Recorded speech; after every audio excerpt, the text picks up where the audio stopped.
Oke. Nah, sekarang bagaimana caranya kita melakukan uji korelasi ya. Untuk melakukan uji korelasi, uji chi-square ya. Jadi pertama, cara untuk uji korelasi. Cara uji korelasi yang pertama itu adalah kalian tentukan dulu hipotesisnya dulu. Di sini ada H0 dengan H1. Nah, gimana sih cara menuliskan hipotesis? Ini kan kalau misalnya kalian nanti diminta kalau di ujian, ujilah dengan menggunakan bla bla bla dengan bla bla bla gitu kan. Kalau ada kata ujilah, ujilah, ujilah, maka kalian harus menuliskan 6 tahapan yang ada di pengujian hipotesis statistika. Itu pertama ada hipotesis, kedua taraf nyata, ketiga statistik hitung, yang keempat kriteria keputusan, yang keempat keputusan, yang kelima kesimpulan. Ada 6 kalau nggak salah ya. Kan pertama kan pengujian hipotesis, kedua taraf nyata, ketiga statistik hitung, keempat kriteria keputusan, kelima keputusan, baru yang terakhirnya adalah kesimpulan. Nah, ini cara menentukan hipotesis ya. Yang pertama ini hipotesis dulu. Jadi pertama kita tuliskan hipotesisnya. Kita tulis hipotesis. Kita tuliskan dulu H0 dan H1-nya dulu. Untuk H0 dalam uji korelasi atau uji chi-square, ini sama ya.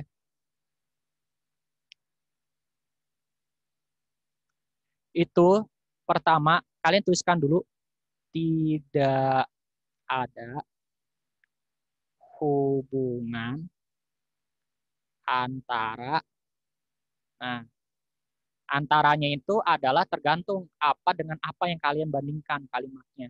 Tidak ada hubungan antara variabel X dengan variabel Y. Dengan variabel Y. Nah itu. Di sini variabel X dengan variabel Y, ini kalian ganti berdasarkan kasusnya apa yang jadi X dan apa yang jadi Y. Untuk H1, nah ini baru dituliskan kebalikannya. Kalau H0-nya tidak ada, maka kalau H1 ditulisnya ada. Di sini saya tuliskan ada hubungan antara variabel X dengan variabel Y. Ini. Itu cara menuliskan hipotesis. Format penulisannya memang selalu seperti ini ya. Jadi tinggal kalian ganti yang tulisan merah yang saya tuliskan di sini. Yang kedua, kalian tentukan taraf nyata di soalnya itu.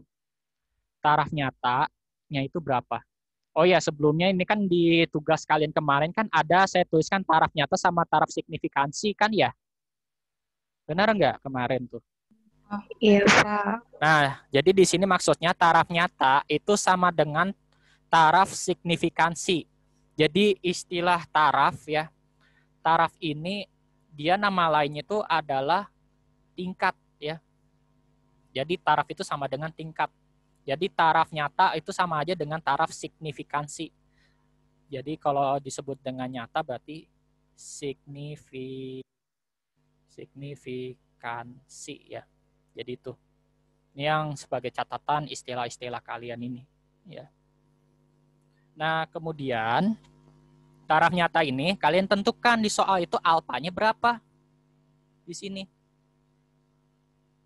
Nah, sekarang yang jadi pertanyaannya adalah, kan kalau di soal kan pasti ada ya taraf nyatanya berapa. Nah, cuman kalau misalkan di soal itu kebetulan nggak ada, bagaimana Pak cara kita menentukan taraf nyatanya? Kalau misalkan tidak ada di dalam soal, maka taraf nyatanya itu defaultnya yaitu 0,05 atau 5%. Nah, jadi kalau misalnya nggak diketahui di soal, itu sudah pasti 5%. Karena ini 5% ini adalah ketentuan umum kita menentukan taraf nyata dalam pengujian statistik. Sebelumnya ini saya jelaskan dulu ya, karena mungkin kemarin kalian ada yang bertanya juga, taraf nyata itu sebenarnya apa sih? Nanti takutnya kalau di ujiannya Pak Patmono kan suka keluar tuh. Ya. Nah, jadi taraf nyata atau taraf signifikansi atau tingkat signifikansi itu adalah nilai batas untuk menolak H0.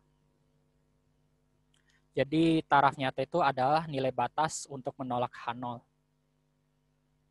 Jadi kalau misalnya semakin kecil nilai taraf nyatanya, ya berarti batasnya juga semakin kecil untuk menolak H0. Biasanya untuk taraf nyata itu nilainya ada 1%, ada 5%, dan juga ada 10%. Nah, itu bisa kalian gunakan nanti kalau deskripsi kalian, ya, itu bebas, ya. Yang penting tujuan penelitian kalian itu terjawab. Nah, sekarang tahapan nomor 2 sudah selesai. Sekarang kita akan lanjut ke tahapan yang ketiga. Tahapan ketiga itu adalah statistik uji. Nah, ini saya hapus dulu yang ketiga. Yang ketiga, ini statistik uji. Statistik uji. Nah, ini kalau untuk statistik uji ya, untuk uji chi-square itu sedikit berbeda ya. Kalau uji korelasi kan pakai teh hitung rumusnya. Nah, kalau chi-square itu kita gunakan di sini ada simbol chi ya. Chi itu kayak bentuknya X seperti ini ya, kayak bentuk X kuadrat. Di sini saya tuliskan hitung. Chi-square hitung itu sama dengan rumusnya itu adalah sigma kemudian dikalikan dengan di sininya itu adalah OIJ dikurangi dengan EIJ dibagi dengan EIJ. Kemudian ini dikuadratkan.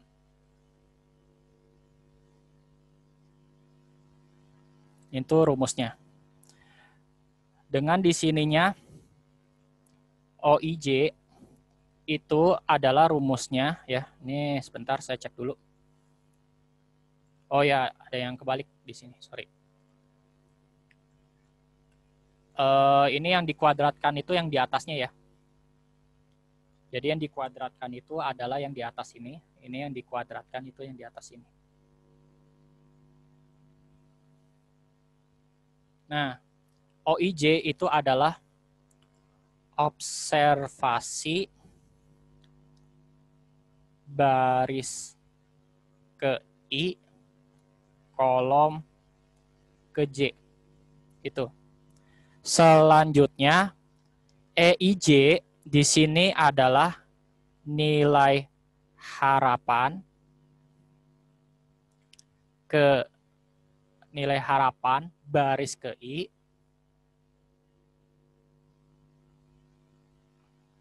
nilai harapan baris ke I, kolom ke J.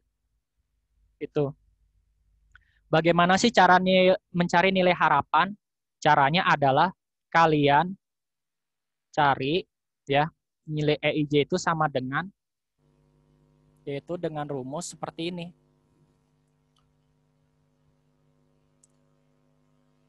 Total baris ke I dikalikan dengan total kolom ke J baru dibagi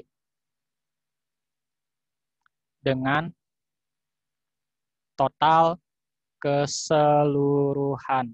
Nah, ini rumusnya. Nah, sekarang ada chi-square hitung, di bawahnya itu ada chi-square tabel. Chi-square tabel, saya tuliskan seperti X melengkung seperti ini. Mudah-mudahan tulisan saya bisa kelihatan semua ya. Jadi di sini chi-square tabel itu dirumuskan dengan chi-square dengan indeks itu berupa alfa, kemudian di sininya kalian cari derajat bebasnya, yaitu dengan rumus di sininya B, ya, B-1, kemudian dikali dengan K-1. Jadi itu ya. Nah, jadi ini rumus untuk mencari chi-square tabel. Jadi chi-square tabel ini kalian lihat di tabel chi-square dengan di sini alfanya sekian dan ini derajat bebasnya ya. Jadi ini yang disebut dengan nilai derajat bebas. Derajat bebas. Jadi itu. Itu nanti kalian cek di chi-square tabel. Nanti kita akan coba bagaimana caranya kita membaca chi-square tabel ini. Nah, kalau sudah, yang bagian hipotesis bisa saya hapus. Yang bagian sini? Bisa, Pak. Bisa ya? Apa? Oke. Nah, di sini masuk ke tahapan keempat ya. Ini karena Zoom-nya tinggal 10 menit lagi, jadi untuk bagian ini saya tuliskan dulu bagaimana caranya kita menuliskan hipotesisnya dulu.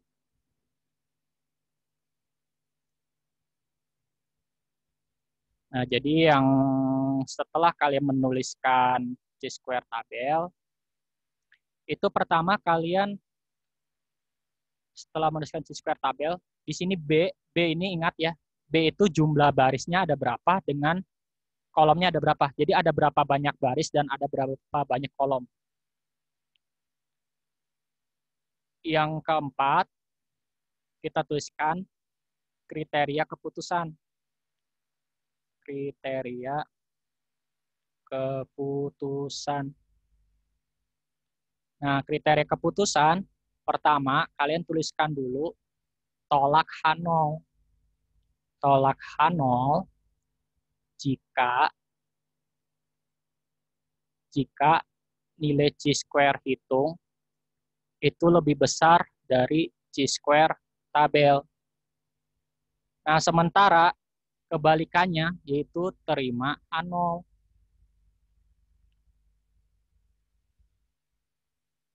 Jika nilai chi-square hitung itu kurang dari sama dengan chi-square tabel. Nah, ini penulisan yang keempat ini selalu sama seperti ini ya.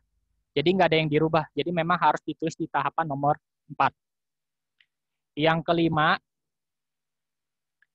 kelima itu kalian tuliskan keputusan. Maksud keputusannya ini apa? Nanti kan kalian hitung nih, nilai chi-square hitung kalian sudah dapat secara manual. Kemudian chi-square tabel juga kalian sudah dapat dengan melihat chi-square tabel.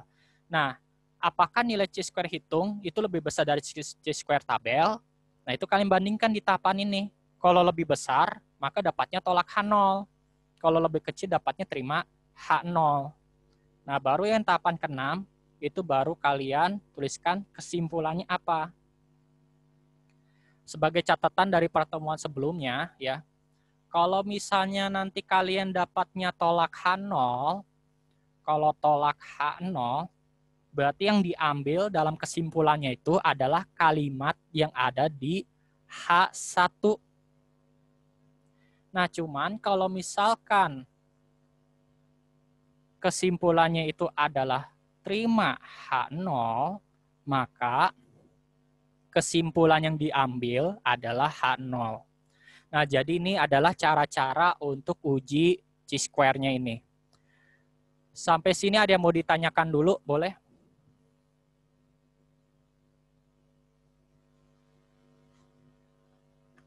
Bagi yang mungkin di sini saya perbolehkan kirim chat ya, dalam artian gini, karena mungkin takutnya suara kalian nggak kedengeran sama saya, atau mungkin suaranya agak kresek-kresek, jadi kalian boleh mengirimkan chat saja ya, nanti akan saya respon balasannya seperti apa ya. Ini perlu saya berikan catatan ya di sini B tadi ya. Jadi B itu banyaknya baris. Kalau K itu adalah banyaknya kolom ya. Nah, jadi ini. Jadi kalian bisa melihat catatan yang ada di sini ya. Silakan sambil menunggu Zoom-nya habis dulu ya, karena nanti untuk sesi yang berikutnya itu adalah kalian untuk mengikuti bagaimana caranya kita menghitung kasus suatu uji chi-square yang biasa sering ada di tugas akhir kakak kelas kalian. Ini juga sekaligus ngebantu kalian nantinya pada saat di mini project nanti ya. Silakan. Bapak, kalau misalnya hasilnya negatif itu gimana ya Pak? Yang chi-square-nya, chi-square hitungnya? Chi-square hitung di sini hasilnya selalu positif, nggak mungkin negatif. Oh, bisa positif. Nah, kenapa hasilnya selalu positif? Nah ini, kamu bisa lihat di rumus ini kan ada kuadrat, ya. Nah, kuadrat ini kalaupun dia dikurangin, dikuadratkan hasilnya pasti positif. Nah, ini nilai E ya, ini maaf ya, ini E maksudnya bukan sigma tapi E. Jadi ini nilai E, EIJ. EIJ ini kan total baris ke I dikali total kolom ke J dibagi dengan total keseluruhan. Jadi kan yang namanya total kan pasti selalu positif. Jadi tidak mungkin negatif. Jadi di sini nilai chi-square hitung itu selalu positif ya. Jadi kalau saya tuliskan bahasa matematikanya chi-square hitung, itu dia nilainya selalu positif, selalu lebih besar sama dengan 0 ya. Nah ini. Dia nilainya selalu positif. Kalau yang T hitung kayak uji korelasi itu mungkin bisa negatif. Kalau misalnya negatif berarti T hitung dengan T tabel. Kalau misalnya T hitungnya negatif maka T tabel dibuat negatif. Cuma nambahin tandanya saja. Kalau misalkan T hitungnya positif maka T tabelnya juga positif. Cuma nambahin tandanya aja di T tabel. Jadi konsepnya seperti itu. Ada lagi? Boleh? Ini kita masuk sesi tanya jawab dulu di sesi pertama ya sebelum kita masuk ke perhitungannya.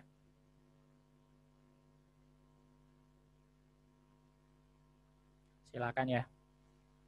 Soalnya ini harus nunggu Zoom-nya habis dulu, nanti baru kita bisa ini lagi ya.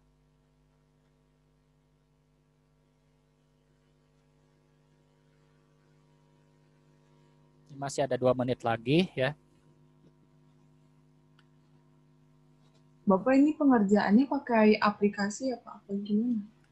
Pengerjaan ini bisa manual, bisa aplikasi ya. Cuman karena ini kita teori, jadi kita pengerjaannya manual ya. Karena kalau misalkan praktek memang kan harusnya ada software ya. Cuman karena di sini teori, jadi kalian pengerjaannya teori. Jadi harus manual. Nah, nanti untuk bagian ini nanti kita akan bahas bagaimana caranya kita menghitung secara manualnya ya. Karena kenapa harus ada manual? Ini kan adalah salah satu keahlian soft skill kalian dalam berhitung di dunia farmasi ya. Jadi karena yang namanya belajar statistik ini belajar hati-hati, maka kalian di farmasi juga harus belajar hati-hati juga. Karena kalau kalian salah menghitung obat ya akibatnya juga fatal. Jadi itu. Ini kalau misalnya kita pakai software sebenarnya bisa ya. Itu pakai software SPSS sama Minitab. Dan kemungkinan nantinya materi yang ada di D3 akan saya share juga ke S1. Jadi mohon diperhatikan baik-baik ya. Karena materi D3 dengan S1 ini memang agak berbeda ya. Karena D3 ini kan sebenarnya nggak ada mata kuliah analisis data yang sebenarnya kalian sudah dapat di mata kuliah stabilitas obat, kimia farmasi analisis ya, sama kimia analisis. Itu kan sebenarnya ada bagian materi tentang data termasuk farmasi fisik.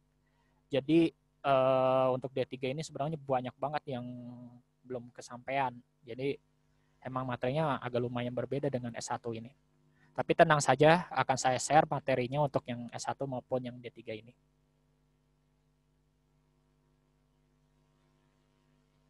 Ini udah 1 menit habis. Setelah nanti kita out, otomatis kita masuk lagi.